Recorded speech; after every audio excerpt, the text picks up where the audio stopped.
Guard play was very good tonight.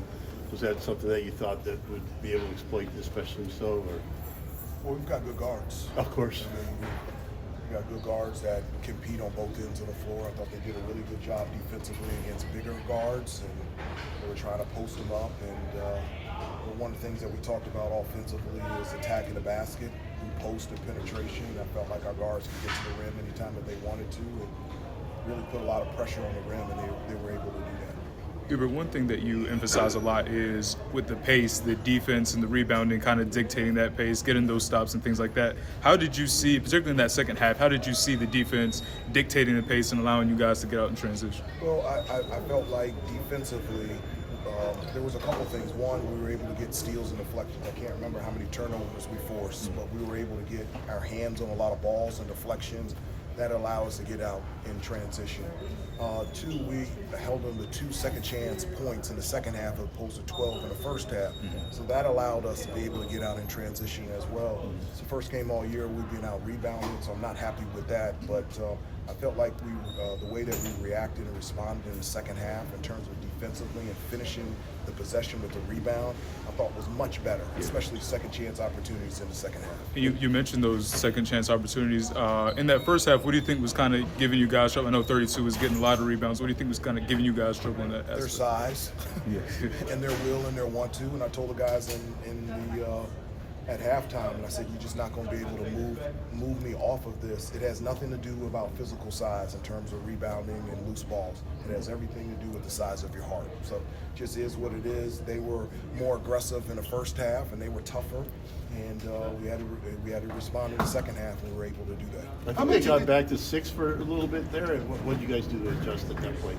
Yeah, I mean, Hawaii's a good team. I mean, they're undefeated. They've won all their games here at home, and really good rebounding team, really good at attacking the basket and getting to the free throw line. And then they had a couple guys that got hot from three, and number 5 and 34. And so that put us in some positions where we needed to respond. But, you know, we've been in that situation before at Memphis, at Kansas, and we're able to step it up again.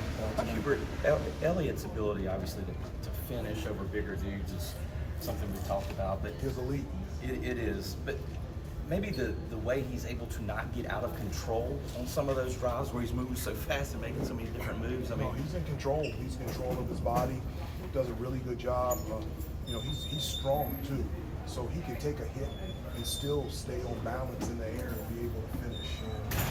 And he can finish with either hand. He can go either direction. And so when he drives into the lane, he has a great understanding of when to shoot and when to pass. And you know, when he's on the floor, great things happen. Guys, hang on, just a couple more. It is really late for us. We got an early flight tomorrow, so just a couple more before we bring the players. Thanks. Just to follow up on that real quick, because he got the second foul so early in the game, was it a difficult decision on how long to sit him? I mean, it was like 16 or yeah, I don't want to take him out, but you know, and then I was also thinking about RJ. He was in the game for a long time, and so you know, for him being fatigued as well, and so.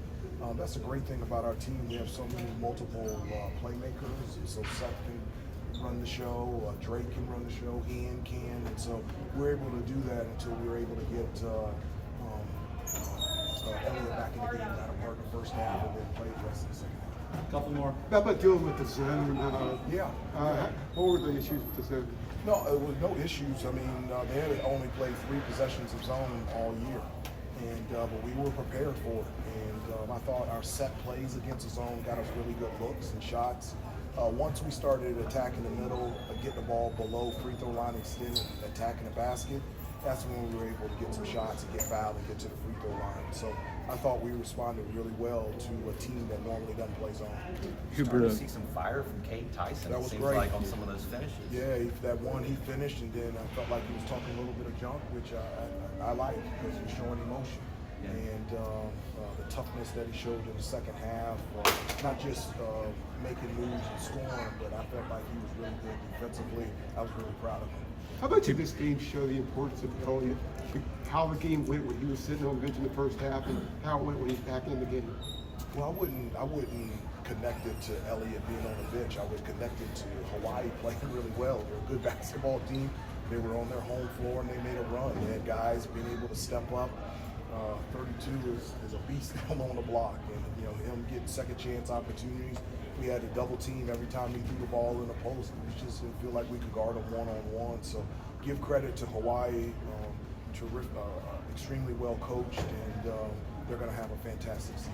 Last Hubert, one for Hubert. Hubert, I know you like obviously having a lot of playmakers out there on the court, and then by starting Cadeau, Trimble, and RJ, that certainly allows you to do that. I guess when you were repping it in the offseason, when did it kind of click that I guess that trio as a starting five would kind of be a good formula for you all moving forward? Yeah, I mean, I don't put a lot of things in the starting five. I don't dictate the starting five, they do. And starting five doesn't mean anything to me. I mean, they just start the game. But Elliot and RJ and Seth work really well together. They play off each other. I think they all bring different strengths out there on the floor that complement each other. And when they're out there on the floor, it works. How much are you going to be squawking about rebounding in the next couple of days? All day They're going to long. be hearing it every All time. day long, because it's coming. And it's just it's not just in Maui, it's coming for the rest of the year. Yeah. We're going to have to rebound the basketball. I've always said it's the number one determining factor. It's going to be an outcome of the game. And we just got to do a better job of that. It just is what it is. Thanks, Coach. Okay, thank